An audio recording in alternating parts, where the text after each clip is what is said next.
Bonjour et bienvenue, j'espère que vous êtes prêts pour la résolution de l'exercice 3. Ici, il est question d'écrire un programme C qui permet de lire deux nombres réels et d'afficher ensuite leur produit avec une précision de trois chiffres après la virgule. Comme d'habitude, nous allons passer au tableau pour essayer de comprendre les éléments qu'il faut pour pouvoir résoudre cet exercice. Pour comprendre ce problème, nous aurons besoin de comprendre les notions des réels. Un réel, c'est un nombre qui possède une virgule, aussi simple que ça. 1,5, 10,2, tous ces nombres sont des réels, positifs tout comme négatifs. Mais aujourd'hui, il existe plusieurs types d'identificateurs pour des réels. Il existe des floats, des doubles et des longues doubles. Mais aujourd'hui, nous allons plus nous baser sur des floats, qui est un identificateur pour des réels avec une précision de maximum 6 à 7 chiffres après la virgule. Il existe encore un double avec une précision beaucoup plus grande et un long double qui est encore beaucoup plus précis. Mais ici, nous allons tout simplement voir les floats.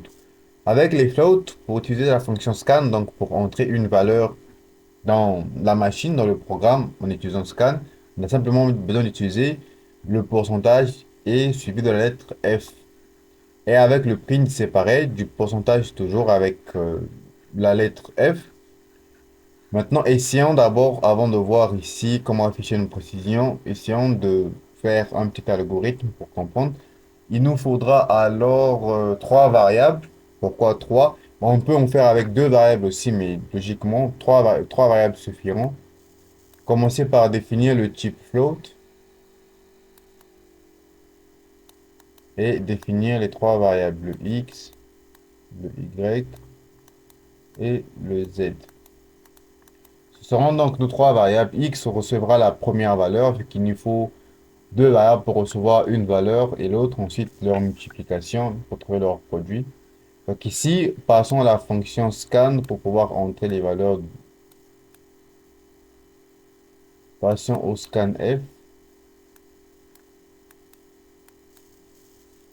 Ici, nous commençons par le pourcentage, ensuite le F. Il aurait été possible de faire de faire deux scans pour chaque variable, mais il serait mieux d'aller directement, de mettre les deux variables dans la même fonction scan. S'il est possible aussi de faire comme ça. Et ensuite, premièrement, le et commercial pour l'adresse de X. Et encore le et commercial pour l'adresse de Y. Comme ça, le programme sait où il ira mettre la valeur de Y. Maintenant, une fois que les deux variables sont remplies des valeurs qui seront saisies par la fonction scan, maintenant, on peut donc mettre notre formule du produit qui est Z, qui sera donc égal à X, qui est multiplié simplement par Y. Comme ça, nous aurons le produit qui sera dans la variable Z. Maintenant, il nous faudra simplement afficher grâce au print. Et c'est au moment d'afficher cette variable Z que nous allons donc revenir sur ce point de la précision. Pour mettre une précision avec des nombres réels, donc il nous faut simplement, donc pour mettre cette précision ici, pour que la précision soit bien faite, commencer par le signe du pourcentage. Le A ici représente la valeur. Donc le A ici représente simplement le nombre de chiffres après la virgule. Donc pour trois chiffres après la virgule, il faudra simplement mettre un 3 et ensuite mettre ce F pour signifier que donc il y a trois chiffres après la virgule et que le programme lui saura comment nous afficher un résultat de trois chiffres seulement après la virgule. Donc c'est ce Z donc nous allons afficher à travers la fonction print. Ici, bon, ce sera assez simple. Une fois qu'on passera à l'éditeur de code, nous pourrons voir comment. Ici, nous allons directement afficher cette variable-là. Donc, on va la mettre simplement comme ceci. Et si on s'arrêtait par là, ce ne serait pas trop correct parce que le programme ne saura pas à qui appartient ce f, donc ce float, parce qu'on en a trois ici. Il faut donc préciser que donc c'est le z que nous voulons afficher. Et de cette manière-là, nous afficherons donc le résultat de z, donc du produit de ces deux réels avec une précision de trois chiffres après la virgule. Donc voilà un peu ce qu'il fallait connaître. Le secret se base simplement sur cette écriture-là, le pourcentage suivi du point et du A ici qui est simplement le nombre de chiffres après la virgule. Je tiens à préciser que le float varie entre maximum 6 et 7 chiffres après la virgule. Après ça, il n'y a plus de chiffres. C'est peut-être avec le double qu'il y a plus de chiffres après la virgule, plus de 6, 7. Maintenant, nous pouvons passer à l'écriture dans l'IDE. Donc ici, nous allons commencer par définir nos trois variables qui sont des floats.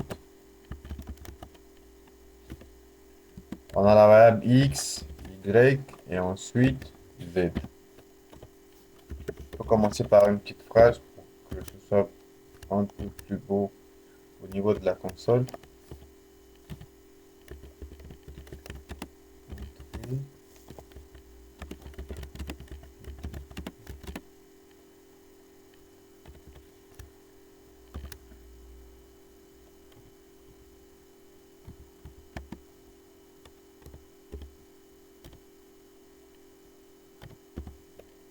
Ensuite, nous pourrons utiliser la fonction scan pour entrer les deux valeurs. La valeur étant float, donc avec le pourcentage f, les deux pourcentages seront mis dans un même scan pour ne pas avoir à écrire de scan. On donne l'adresse donc de la première variable qui est x, ensuite l'adresse de la seconde qui est y. Maintenant, nous sommes sûrs que dans notre programme, les deux valeurs que nous allons rentrer vont se retrouver dans x et y. Maintenant, nous pouvons poser donc la formule du z, écrire que z égale donc à x qui est multiplié par z, excusez-moi, par x qui est multiplié par y. Ensuite, dans la variable z se trouve donc notre réponse qu'il va donc nous falloir simplement afficher par un print qui est la fonction de sortie. Disons que le produit de...